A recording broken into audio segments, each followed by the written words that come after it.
Greetings. Welcome, students, to the course Advanced Statistics and Research Methods in Psychology. In this video of lecture number 9, we will be discussing the one sample Z test. We will be discussing the one sample T test, and independent sample T test will be our content of today's lesson. So let's have a start with the first slide of this video, which is a one sample Z test. So before proceeding to the testing, we must be familiar that what is a Z-test actually. All right, a Z-test is a statistical test. It is also known as a hypothetical test, which is used to determine whether the mean of a sample or population is significantly different from a known value or hypothesized value. It is based on the normal distribution, hence known as the Z distribution. In a Z test, the test statistic is calculated as a difference between the observed sample mean and the hypothesized population mean, as you are seeing on your screen. The formula to find out the Z statistic is the difference between the observed sample mean and the hypothesized population mean. Then it is divided by the standard deviation of the population if known, or the sample if the population deviation is unknown. Remember, this test statistics follows a normal distribution under the assumption that the sample is representative of the whole population or of the entire population. So this, I would say, this Z test helps the researchers and the practitioners, students, and the analysts to make inferences about population parameters based on the sample data. By comparing the calculated test statistics to the critical values, we will be able to determine whether there is sufficient evidence to reject the null hypothesis or fail to reject the null hypothesis. The Z-test is commonly used when the sample size or when the data is greater than or equals to the 30, or when the population, when the standard population, when the standard deviation is unknown. So if the sample size is, let's say, for example, is small, or the population is standard deviation is unknown, alternative tests such as the Z-T test may be the more appropriate one as compared to the Z testing. So concluding my all over the discussion, the Z test have a particular formula, and that is on your screen. Now we need to know how does the Z test work. So as I'm talking almost in every lecture, that each kind of the hypothesis testing follows these 4 steps which are on your screen. Whatever or whether we are doing the Z testing or T testing or F testing or chi-square, Pearson's or whatever type of testing we are following to analyze our results, the 4 steps which will be in our mind, which will be following are: number 1, state the hypothesis. That the hypothesis is the first thing that you need to know, that you need to lay out. Otherwise, there is nothing to test. You have to state the null hypothesis. Which is what we test, and we will elaborate our alternative hypothesis, or we will generate our alternative hypothesis as well, that which is what we expect out. Secondly, if we are done with this step number 1, that is stating the hypothesis, we lead to the second step, that is finding the critical values. What does this mean, finding the critical values? That is, we formally lay out the criteria we will use to test our hypothesis. So there are the 2 pieces of information that are critical values: alpha, which determines how much of the area under the curve composes a rejection region, and the directionality of the test. That is either the single direction or the two direction test. This directionality will determine where the region will be, where the region is lying. So now once we are done with this step, that is finding of the critical values, we'll be able to move to the another step, that is computing the test statistics. Now what does it mean? Listeners, once we have constructed out the hypothesis, we lay down the critical values. So we need to find the test statistics values. So once we have our hypothesis and the standard we are following that we need to use in our hypothesis testing, we can collect the data and calculate our test statistics. In this case, we'll be calculating the z-testing by following the formula which I showed you in my previous slide. Finally, once we have the obtained test statistic value and the critical values as well, so now we'll be able to compare the test statistics and the critical values. This will allow us to analyze whether we are going to reject the null hypothesis or fail to reject the null hypothesis. So these are the 4 steps again, which we'll be following. So let's have a start with an example of the z-testing. The example on your screen is movie popcorn. Let's say, for example, a movie theater owner likes to keep a very close eye on how much popcorn goes into each bag sold. So he knows that the average bag has 8 cups of popcorn, and that this varies a little bit, about half a cup. That is the population mean we have is 8.00, and the standard deviation, population standard deviation is 0.50. There is a half cup. Now the owner wants to make sure the newest employee, he hired the new employees, so he wants to know whether the new employee is filling the bags correctly or not. So over the course of a week, he randomly assesses the 25 bags. Therefore, the sample size for our data is 25. Now, he does not want bags overfilled or underfilled.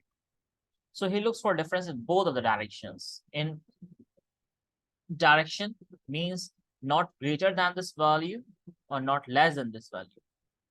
Now, this scenario has all of the information that we required in order to test our hypothesis. So let's begin with the first step, which is stating the hypothesis. So as our manager is looking for a difference in the mean weight of the popcorn. So he compared the population mean by use of the age.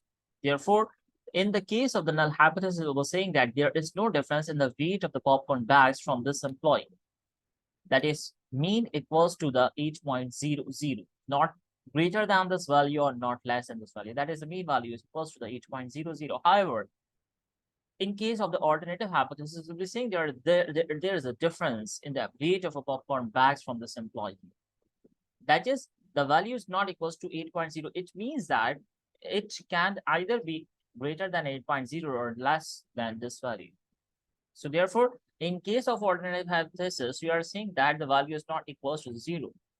So in short, it means that we will be following the two directionality test. However, let's say, for example, if I say the mean value is greater than 8.00, or if I say the mean value is less than 8.00, it means I'll be following the single directionality test. By however, the vice versa. All right, now we need to find the critical values. So as you know, our critical values are based on the two things. Number one, the directionality of the test, and number two is the level of significance. So as we decided in the step number 1 that a two-tailed test is the appropriate directionality. So as you all know, given no information about the level of significance, so we'll be plotting that level of significance will be the 0.05. And again, as I told you earlier in this video, the critical values for the two-tailed z-test at the level of significance of 0.05 the Z static value or Z critical value will be found as 1.96. How can this be done? You can use simply the Z table in order to find the critical value of what? Of level of significance 0.05 with the two directionality. So you'll be able to find that Z critical value, which is equal to the 1.96. So this will be criteria in that we use to test our hypothesis. So we can draw out our distributions. So we can visualize the rejection region and make sure it makes sense. So once you have considered out the critical angles or the values, you will be able to move to the another step, which is calculating the test statistics. Now, what does it mean? That is, let's say, for example, the manager collects the data and find the average weight of this employee's popcorn is 7.75. However, the mean population was 8.00. Over the standard deviation of 0.50 and the root of the sample size, which was 25. So that if we solve out this equation or notation, we would be able to find out our Z value, which is minus 2.50. So now we are able to draw this onto a rejection region and find out the differences in between the test statistic value and the critical value. So look at this figure first before going to make the decision. Look at this figure. We can see that our obtained Z statistics falls in the rejection region. We can also directly say that or compare it to our critical values in terms of absolute value. That is minus 2.50 is greater than the value minus 1.96. So we reject the null hypothesis. Therefore, we can write the conclusion in a way that reject null hypothesis, and it is based on the sample of 25 number of the bags. We can conclude out that the average popcorn bag from this employee is smaller than the average weight of the popcorn bags at this movie theater. That is the value of minus 2.50 and henceforth p value is less than the 0.05. So when we write our conclusion, we write our words to communicate what is actually we are meaning. But we also include the average sample size we calculated in the Z statistic value as well, and the p value also. So we do not know the exact p value here, but we do know that because we reject the null hypothesis, therefore it must be less than the alpha value, that is the level of significance value. So once you have done this with this step, you need to find the effect size. That is, guys, that is when we reject the null hypothesis, we are stating that the difference we found was statistically significant, but we have mentioned several times that this tells us nothing about practical significances. To get an idea of the actual size of what we found, we can compute a new test statistic, which is called as an effect size. As we have discussed this effect size as earlier in our lessons, so effect size basically give us idea of how large, important, or meaningful a statistically significant data or effect is. For mean differences like we calculated here, our effect size will be following the formula of the coherence T, which is actually what x bar minus mu over sigma. This formula is very similar to a formula of the Z statistics, but we no longer take into account of the sample data. So therefore, the mean value was 7.75, however, the mean value, that is the mean population, was 8.00, and the standard deviation was 0.50. So all there on your formula, so you will to find out the coherence T, that is the effect size, which is 0.50 here. So coherence D is interpreted as either a small, medium, or the large values, just significantly depending upon the value is what we are having. Let's say, for example, the D value equals to 0.20 is considered as a small.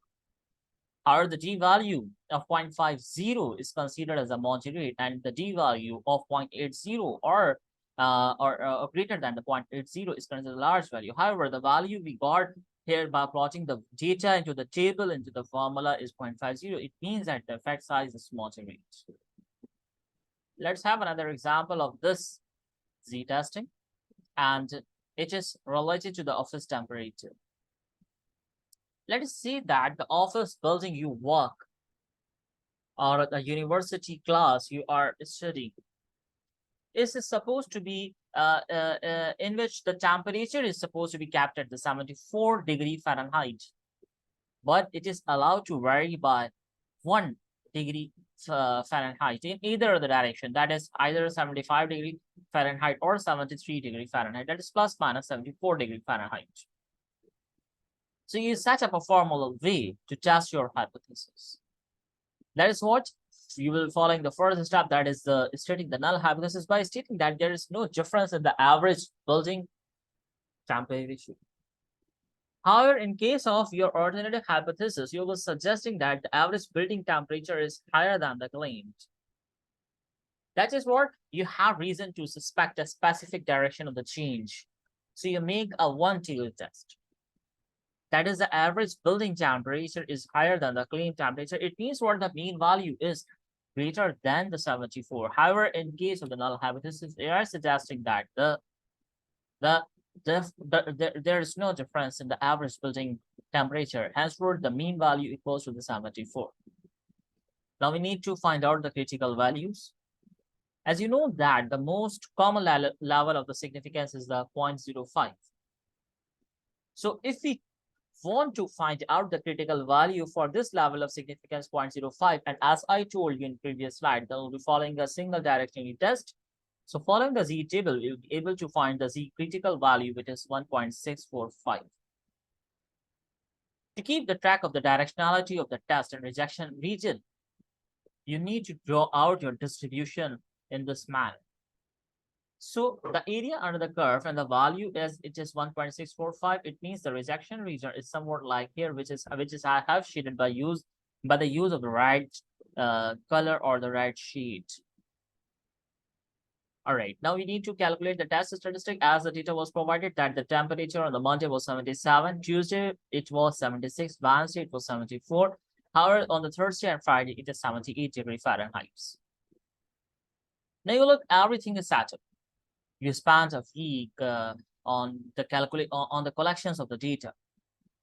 You calculated out the average of the scores of this value is found to be 76.6 degrees. How did you calculate? You need to take the sum of all of these temperatures and divide the value by 1, 2, 3, 4, 5. Divide the value by 5. You'll be able to find the mean value, that is 76.6 degrees. So you calculated the average scores, that is the mean value is 76.6 degrees Fahrenheit.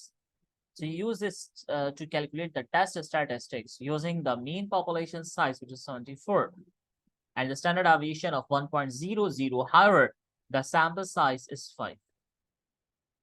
So plotting all these values in the formula of Z statistics, that is Z equals to 76.6, that is the mean. The mean population was 74, the standard deviation was 1, and the sample size was 5. So solving this equation, we got the value of Z statistics, which is 5.78. Now you see the test statistics is much greater than the Z critical value. So you can decide or make the decision on behalf of these values. That is, you can compare the Z statistic value, which is 5.77, and the critical values, that is 1.645, to find that Z obtained value is much bigger than the Z critical value. Therefore, you can reject the null hypothesis by suggesting that based on 5 observations, the average temperature, which was found to be 76.6 degrees, is statistically significantly higher than it is supposed to be. That is, Z equals to 5.77. However, the p-value is less than the 0.05. So now, because the result is significant, you also need to calculate the effect size. So I'm leaving the last step, that is the calculation of the effect size by your guys, and you need to find out the effect size, and you can interpret that whether the effect size is a smaller, medium, or the large.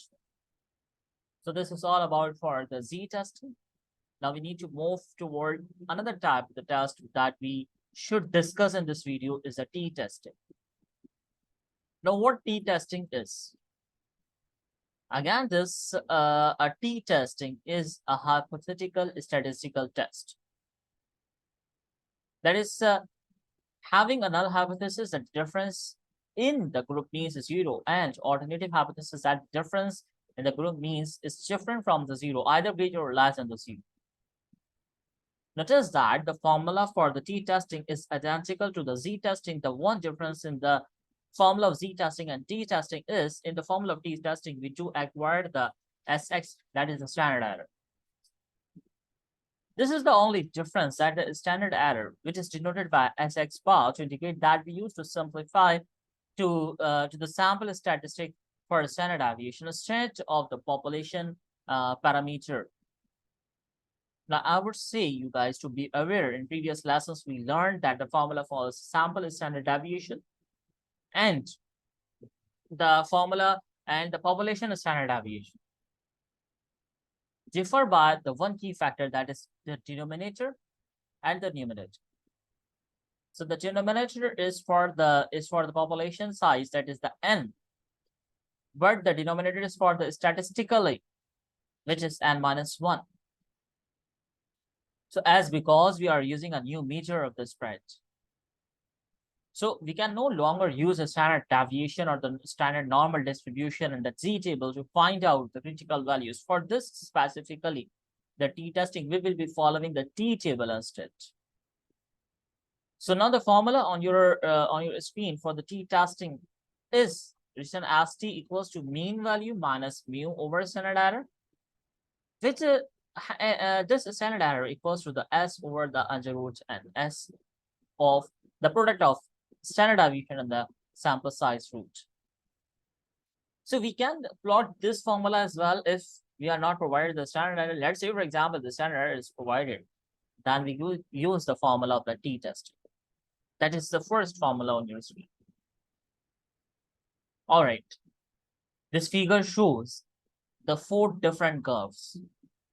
That is a normal distribution curve, which is labeled as the z here.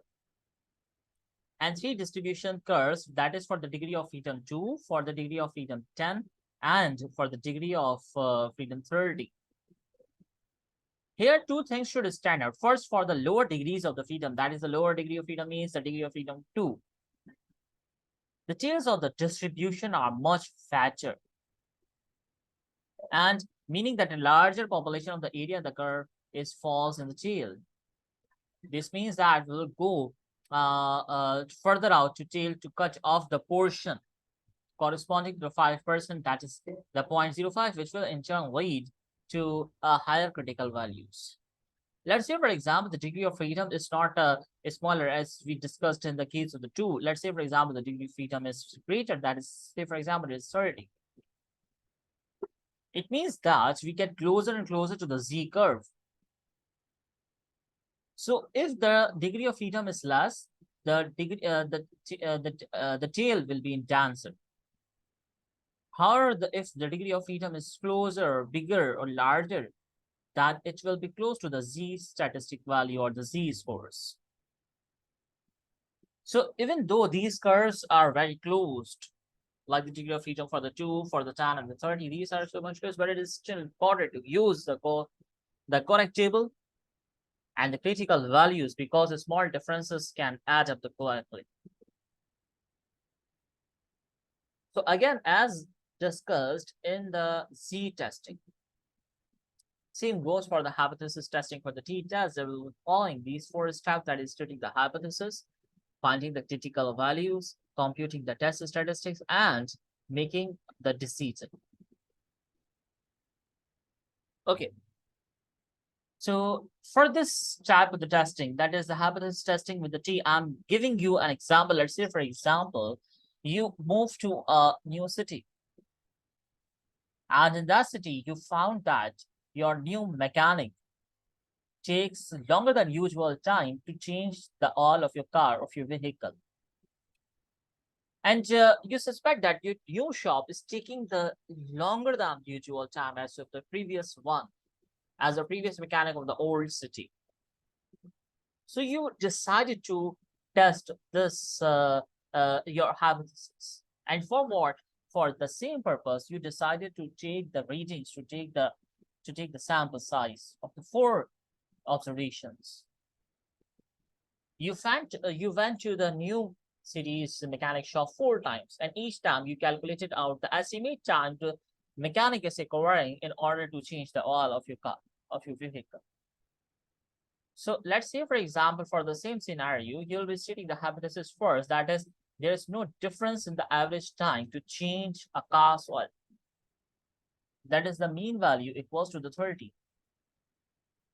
However, as you claimed that your new mechanic is taking longer than the usual time, it means you are taking the mean values greater than 30, not less than 30, because you're going to find out the single directional testing. That is, your hypothesis was the new mechanic shop is taking longer than average time. That is, we are using the symbol of the greater than 30 mean.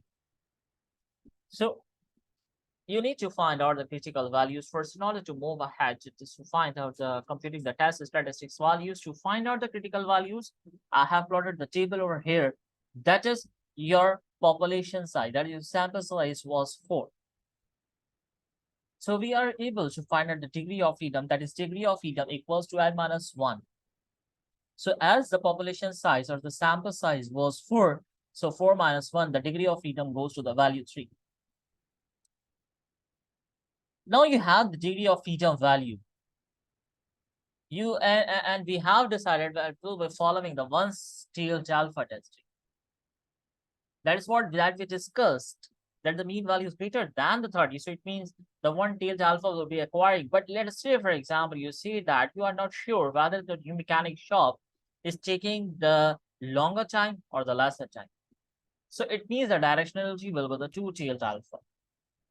But it's here, as we are clear in our statement, so we will be following the one-tailed alpha for the level of significance, that is 0.05. So the value of degree of freedom 3 and the level of significance 0.05 for one-tailed alpha, the value correspond to these values. So the exact columns and the rows is 0.353. It means that we have constructed out, or we have find out the critical values, which is the 12.353. So we need to calculate the test statistic value.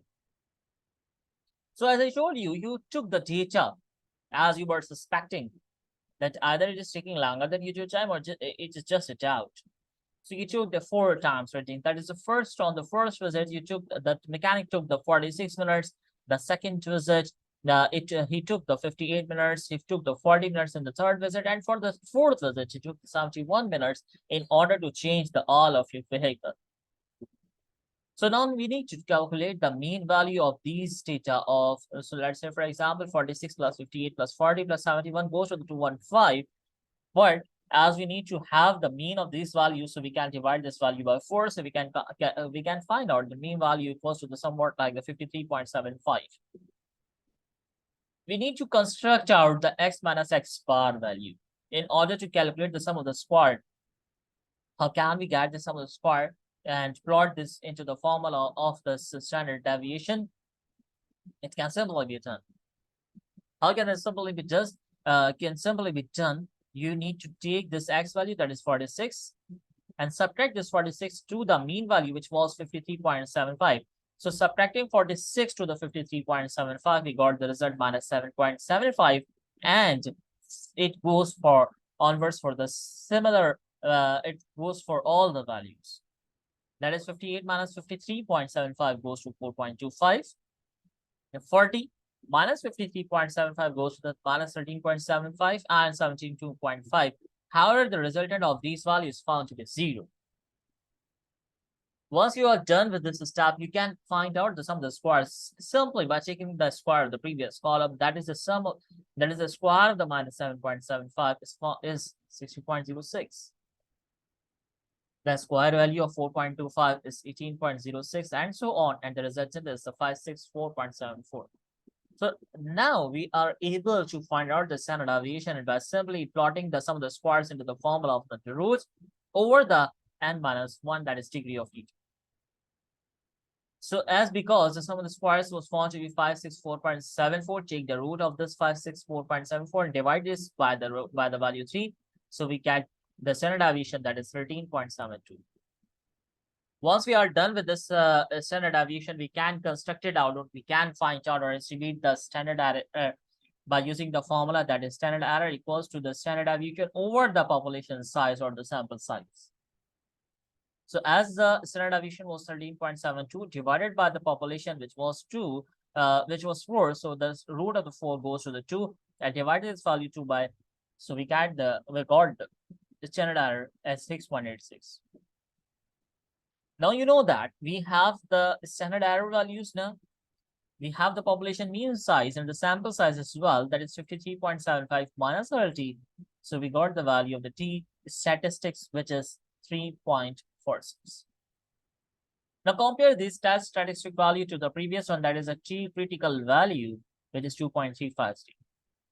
By comparing these values, we will be able to make a decision. That is now we are having that the t obtained value is greater than the t critical value. So now we are going to reject the null hypothesis by suggesting that based on 4 all changes, the new mechanic is taking longer than the usual time, longer than the average time. So this is all about for the testing, for analyzing the results or to make the decision. But again, as we are rejecting the null hypothesis, so at this step, we need to find out the effect size.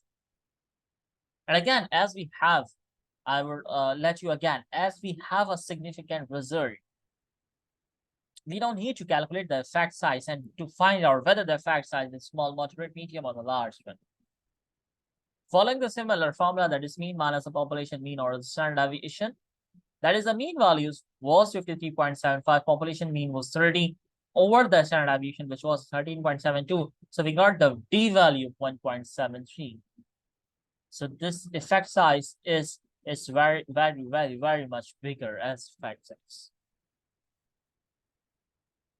All right, now I'm going to discuss the confidence interval. That is, a confidence interval start with our point estimate that creates our ranges of scores considerable, the plausible based on our standard deviation, our sample size, and the level of significance. Also the level of confidence as well. So here we'll be calculating the confidence interval of this data as well. This range which extends equally in directions away from the point estimate. That is, it is called as the margin of the error. So we can calculate this margin of the error by multiplying the two tail critical values to the standard errors.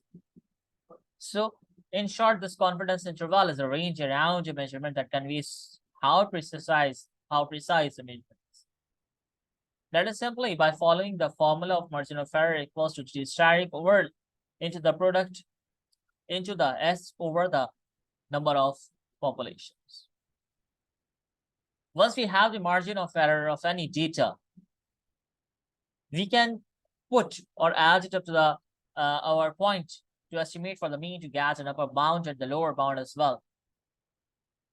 And after getting this upper bound and lower bound, we can interpret the confidence interval that this value is somewhat lying between or beyond this lower bound or upper bound.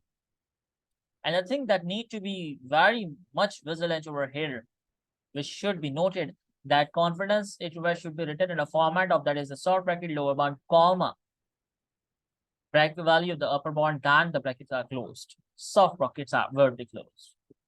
That is, this is a standardized way to write the confidence interval.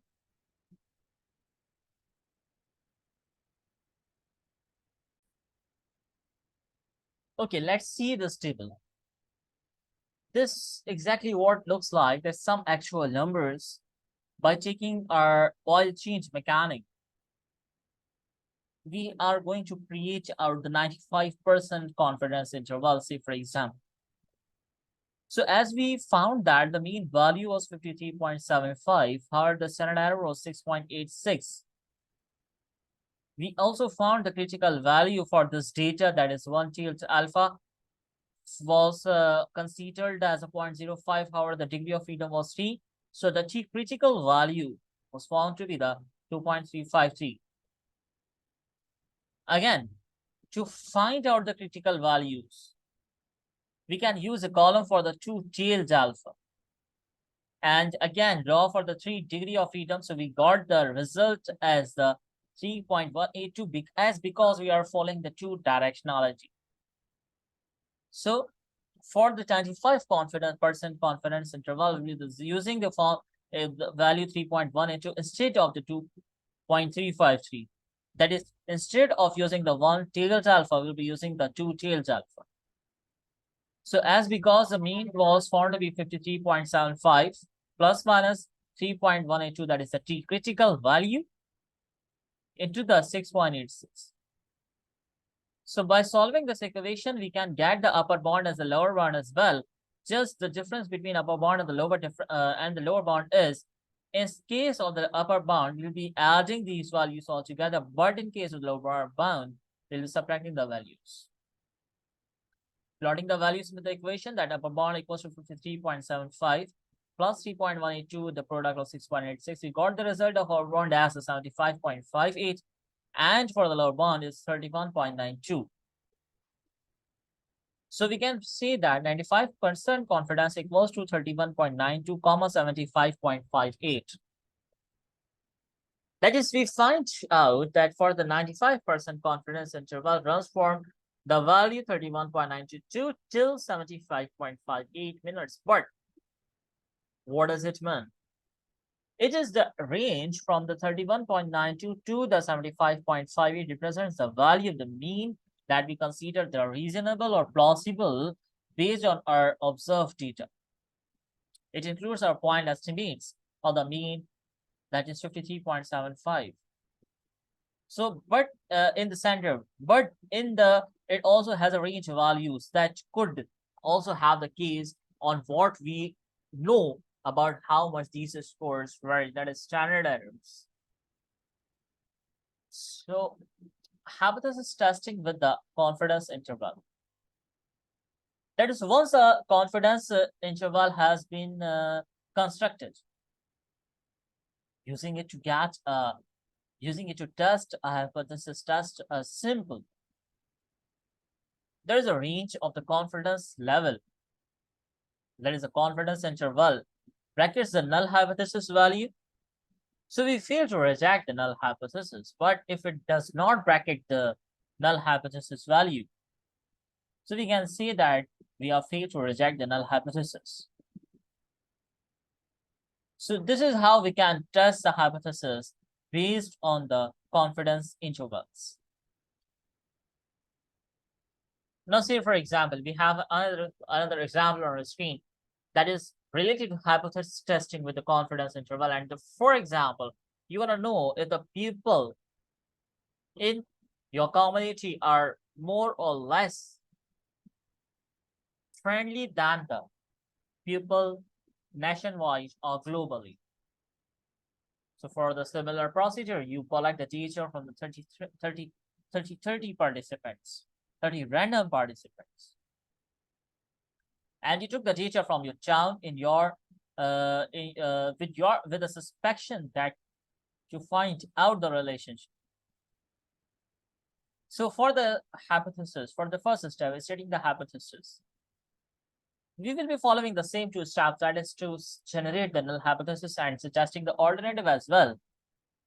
So as I told you, there is no difference in how friendly the local community with the nation worldwide. So we see that the mean value equals to 58. But in case of alternative hypothesis, we see that this value can either be greater or less than the 38. That is, the mean value is not equals to 38. Once you have considered out your hypothesis, you need to find the critical values. That is, the level of significance is 0.05.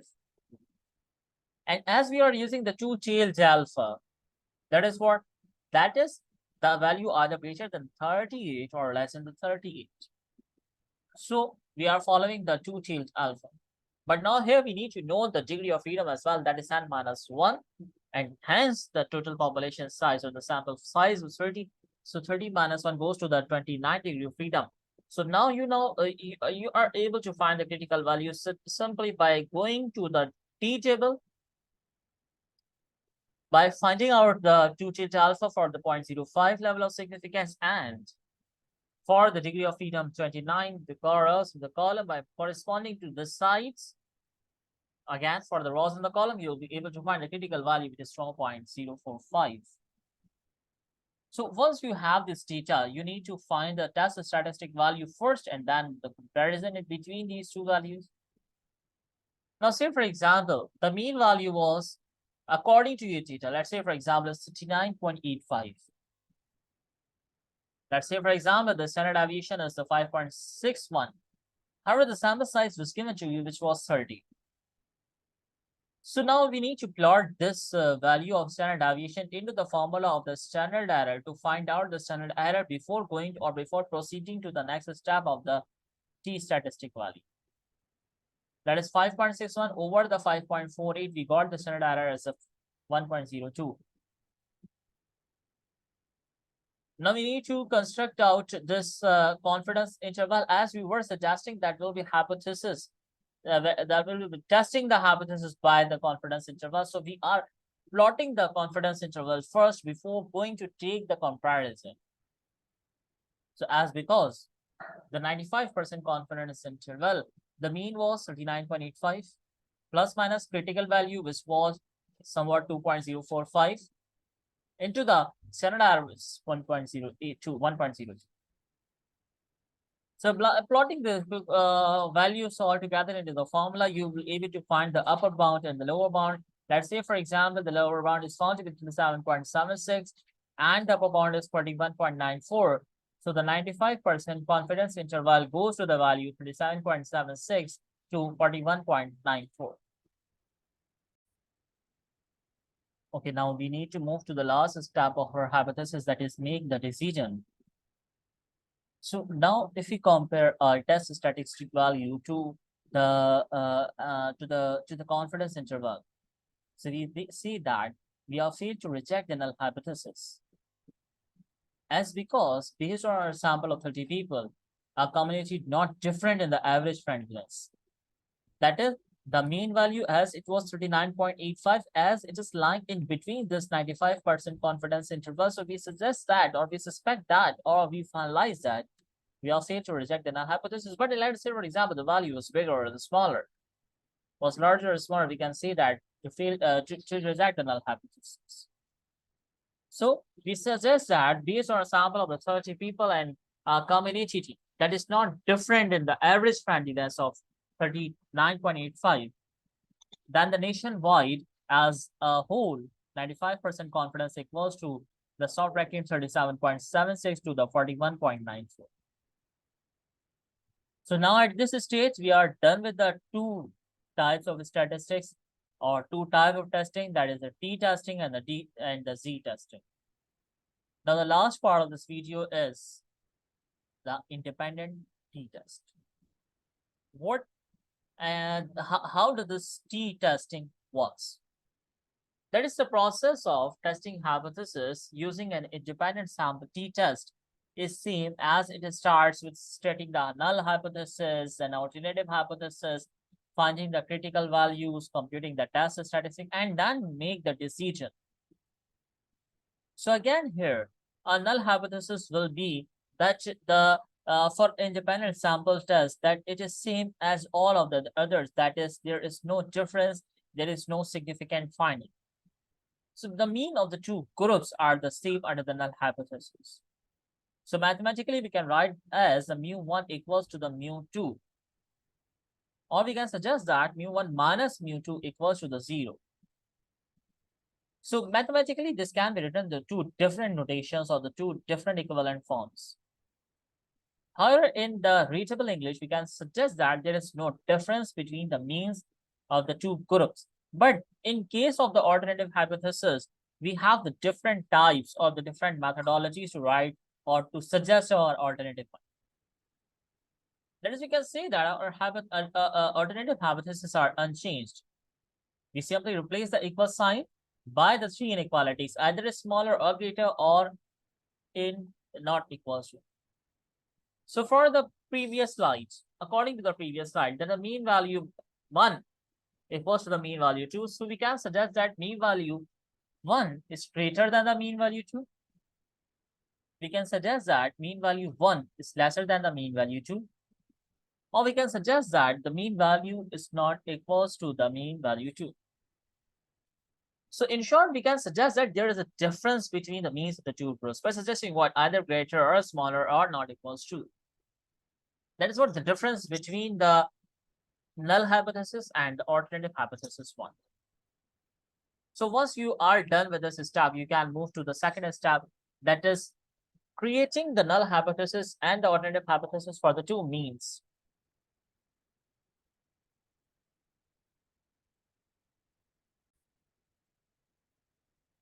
Notice that we are now dealing with the two means instead of the just one as in the previous type the testing. So it will be very important to keep track of which mean goes with what population and by extension with data set and the sample data. Therefore, we use the subscripts to make sure to keep the track of which is which and what is what. If it is helpful, you can also use the more descriptive subscript to use the experimental medications. For example, we can see if in case of null hypothesis that there is no difference between the means of the treatment and the control. So now here, instead of writing 1 and 2, I'm saying the mean treatment is not equal to the mean control group as in the previous topics. We were suggesting the mean value by using the subscripts of either writing the 1 or 2. But here we are suggesting the whole name for in the subscript column, so subscript space.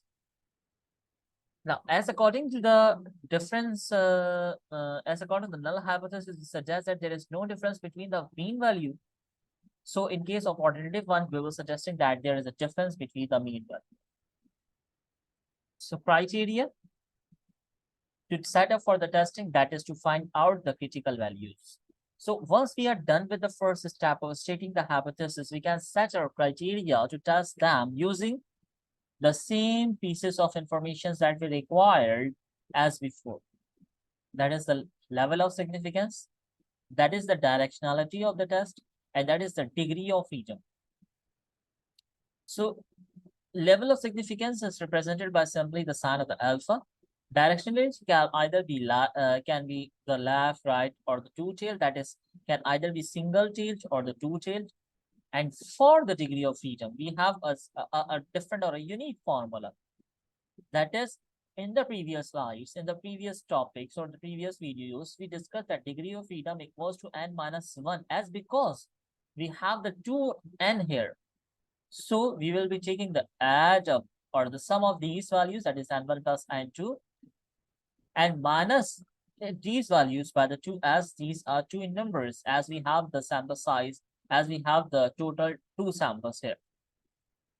So moving ahead to the independent samples t-testing, that is, in order to find out or construct it out our t-statistic value, we have the first formula, which is on your screen, that is t equals to x1 bar minus x2 bar. That is the mean value of 1 minus mean value of 2.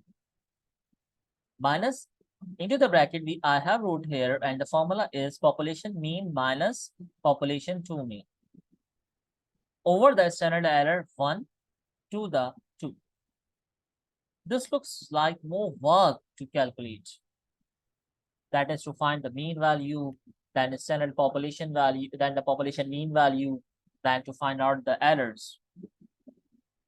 So remember that a null hypothesis state that the quantity, that is mu1 minus mu2 equals to 0. So we can drop out this equation. Therefore, this equation will seems like x1 bar minus x2 bar over sx1 minus x2 bar.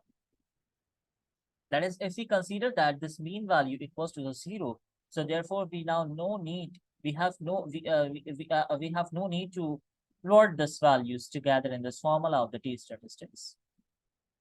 we need to have a pooled variance as well. That is, recall the standard error. That is the average distance between any given sample mean and the center of its corresponding sampling distribution. And it is a function of the standard deviation of the population and the sample size as well. So the combined estimate of the variance using the information from each sample is called as the pooled variance, and hence this pooled variance is a literal term. That is because we simply pooling or combining the informations we require in variance, that is the sum of the squares of both the samples in our into a single number. That is why it is called as a pooled variance. So the equation or the symbol we will be using or requiring in order to denote the pooled variance will be S square P. How this formula to find out this pooled variance is N1 minus 1, S1 square plus N2 minus 1, S2 square over N plus 1, N1 plus N2 minus 2. So you can just simply write here the degree of freedom. So this formula can also be written as sum of the squares 1 plus sum of the squares 2 over degree of freedom 1 plus degree of freedom 2, as because we are having the two data sets. Now to calculate the standard error, we have a formula that is pool variance 1 over N1 plus pool variance 2 over, pool variance over the N1, pool variance over the N2 and their under root. So the standard error equals to the S standard deviation over the number of the sample size. So we can simplify this formula, that is S square equals to the under root of S square over the N. I think this is more about the hypothetical discussion. We need to discuss the example in order to understand what I have been saying. So let's say, for example, I have plotted out some values here and I'm stating you the scenario of this example. Suppose we are interested in whether the type of the movie someone sees at the theater affects their mood when they leave. So we decided to ask the people about their mood as they leave one of the two movies. That is a comedy movie and a horror movie. So our data coded as so that higher scores indicate a more positive mood. So we have a good reason to believe that people leaving the comedy will be in better mood. So we use a one-tailed alpha, that is level of significance for our testing will be the 0.05 to test our hypothesis. As because I told you that the comedy movie, we asked the questions from the viewers of the comedy movie. We took the sample size of 35. However, here we use a sample size of 25. Now moving ahead, first we need to state the hypothesis. Notice that in the first formulation of the alternative hypothesis, we say that the first mean minus mean 2 or the second mean will be greater than the 0. This is because this is based on how we code the data. Because higher is better, as because we suspect that the mean value of the first group will be higher. Thus, we will have the larger number minus the smaller one, which will be greater than a 0 one. So in case of stating the hypothesis, we suggest that there is no difference in the average modes between the two movie types. That is mu1 minus mu2 equals to 0. However, in case of the alternative hypothesis, we suggest that the comedy film will give a better average mode than the horror film. That is mu1 minus mu2 is greater than the 0. Moving to the second step of our testing, which is the finding of the critical values. So in this example, we have the level of significance as 0.05. As because we need to find out the degree of freedom, as the number of population in the first sample was 35 and the sample it was 29. I have made a mistake somewhere here. Yes, it is not 25, it is 29. Okay, so as according to the samples, 35 plus 29 minus 2. So the degrees of freedom goes to the 62. From our table, which table? T table. We find out that a critical value, that is T static, was to 1.671. So this is because that's 62.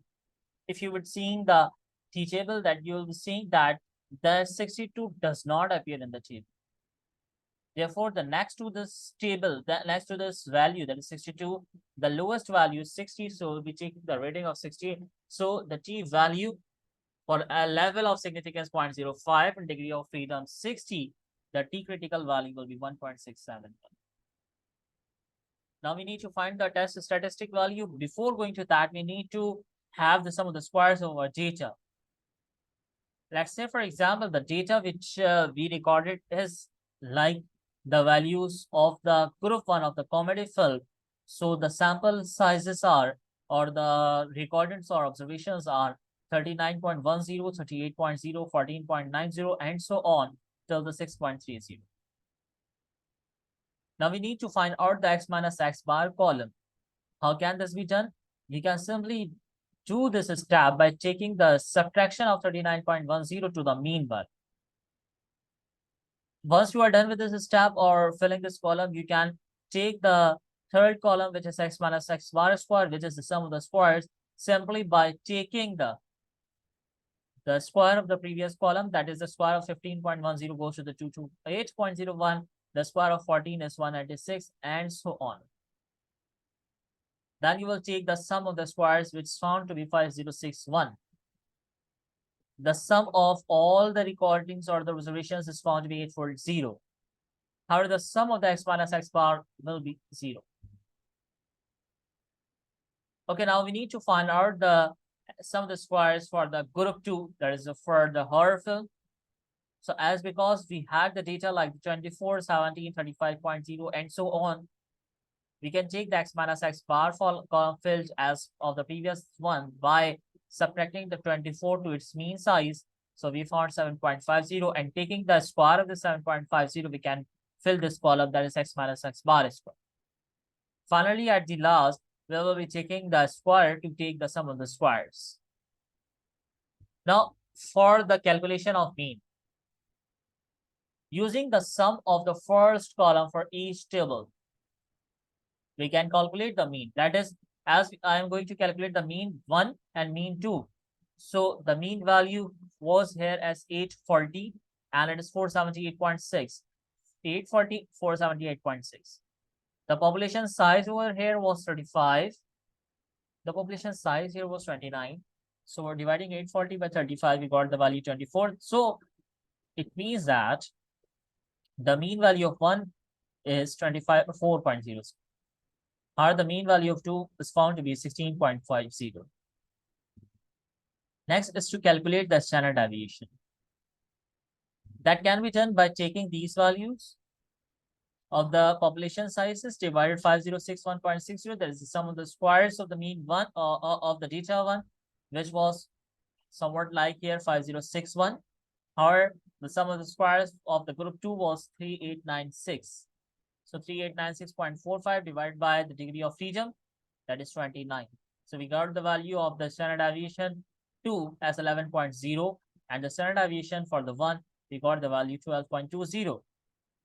Now we are done with the mean values. We are done with the standard deviation. We are now able to move these values all together in the formula of pooled variance and standard error. How can this be done? So the pooled variance equals to the sum of the square 1, which was 5061.60. Sum of the squares of 2, which was 6896.45. Degree of freedom of 1, which is 34, and degree of freedom 2, which is 28. Solving this equation, we can get the pooled variance, which is somewhat equals to 144.48. And now to calculate the standard error, we have a formula of the under root of pooled variance over the N1.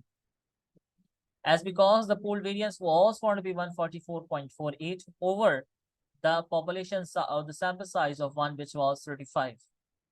Again, for the 2, 144.48 divided by the 2, 29, we got the values 3.02. So we have all the values that we need to need to be plotted in the formula of the t statistics. That is x1 minus x bar, which is 24.0 minus 16.50. And the standard error, which is 3.02. So we found that the t statistics value is 2.48. So now, as because the t value is 2.48, t critical value is 1.67. Comparing these two values, we say that the t obtained value is greater than the t critical value.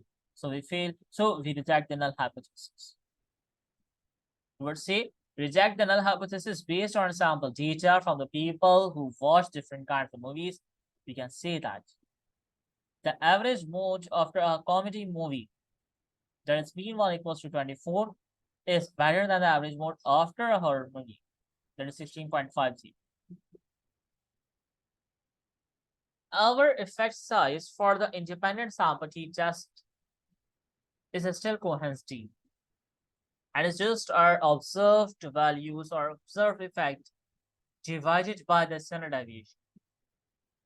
Remember, friend, the standard deviation is just the square root of the variance. And because we work with the pooled variance in our test statistics, we will use the square root of the pooled variance as our denominator in the formula of Cohen's t. Therefore, this equation will become d equals to mean value minus 1 minus mean value 1 minus mean value 2 over the pooled variance square. Plot the values also get in the formula. The mean value 1 was 24.0, mean value 2 was 16.50, and the pooled variance was 144.48. Take the root and divide this fraction. We got the value of d 0.62, which is somewhat the moderate to the large effect size. Now, if we talk about the confidence interval, let's say, for example, the value which we are interested in between the two means. Say, for example, the two means are 28.65 and the mean value 25.40. So our point estimate in the value of one mean minus two other, or simply x1 bar minus x2 bar. So because our hypothesis testing example used a one-tailed test, it would be inappropriate to calculate the confidence interval on those data.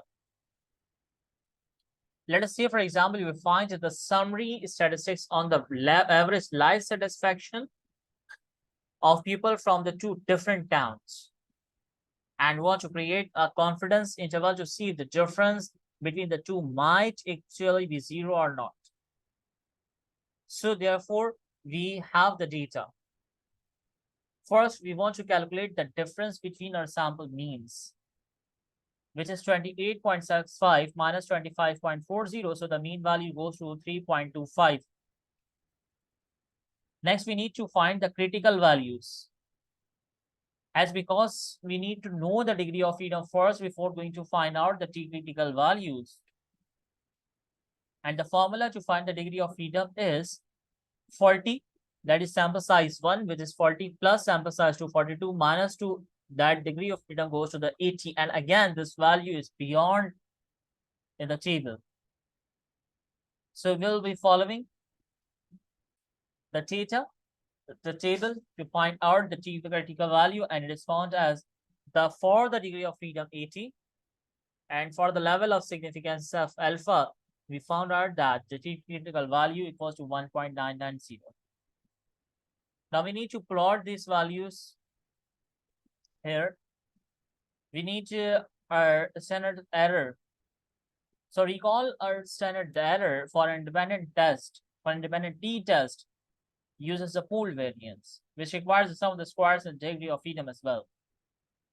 So up to this point, we have calculated the sum of the squares from the raw data, but in the situation, we do not have access to it. So what we are going to do, if you have summary data like a standard deviation of the sample size, it is very easy to calculate the pooled variance. We simply need to need the sum of the squares and the degree of freedom to calculate our pooled variance. That is what degree of freedom is very simple. You just take the sample size and the -1 of each group. So we can construct out the degree of freedom. Getting the degree of freedom once we are done with this. Getting the sum square is very easy as well. That is, remember that variance is standard deviation squared and is the sum of squares divided by the degree of freedom. So therefore, we have the formula for the pool variance, sum of the squares 1 plus sum of the squares 2 over degree of freedom 1 plus degree of freedom 2. So as in the, according to the data we are provided, S1 squared into the degree of freedom 1, we can get the sum of the squares 1. So as because the standard deviation was given to us as 12.40 multiply by the degree of freedom, which is 40 minus 1. So we get the sum of the squares 1 as 596.64. It goes same for the degree of, for the sum of the squares 2. That is standard 2, which was given in this example, is 15.68. The sample size is 42. So 42 minus 1, we got the value of 10080.36. Now we have the sum of the squares. We can find out the pooled variance. How? Plotting the value into the formula, sum of the squares 1 as it is 5996.64. Sum of the squares 2, which is 10080.36. Over degree of freedom 1, which is somewhat 39, 40 minus 1, 39. And degree of freedom 2, which is 41. Solving this equation, we can get the pooled variance, which is 200.96. And for the standard error, we have formula is under root of pooled variance square over n1 plus pooled variance over the n2 square. So as the pooled variance was 200.96 divided by the sample size of 1, which is 40, plus pooled variance, which is 200.96 over 42 sample size, and take the root. So we got the value of a standard error, which is 3.14. Now we have the standard error, we can find out a confidence interval. That is for the 95% confidence interval. 3.25 plus minus critical values, it is 1.990 into the standard error is from 3.14. For the upper bound, we will taking the sum of these equation, and for the lower bound, we will taking the subtraction, we'll subtracting these values. So we got the result of 95% confidence interval is lying in between minus 3.00 to 9.50. So this is all about for today's lesson. And in this lesson, we talked about the one sample z-testing. In this lesson, we discussed the one sample t-test and the independent sample t-test as well. So from my side, I have nothing to say, but yes, good luck. Wishing you nothing but the best. Thank you so much to view this video.